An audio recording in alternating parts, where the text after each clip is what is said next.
नमस्कार बंधू आणि बहिणी. मी आता यात गवळण म्हणते कृष्णाची. बाळ कसा नेऊन पाण्यातून कृष्ण कसा नेऊ, बाळ कसा नेऊन पाण्यातून कृष्ण कसा नेऊ.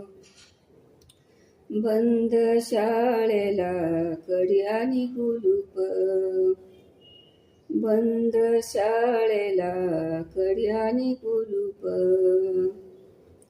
उघडून कशी जाऊन पाण्यातून बाळ कसा नेऊ, कृष्ण कसा नेऊन पाण्यातून बाळ कसा नेऊ.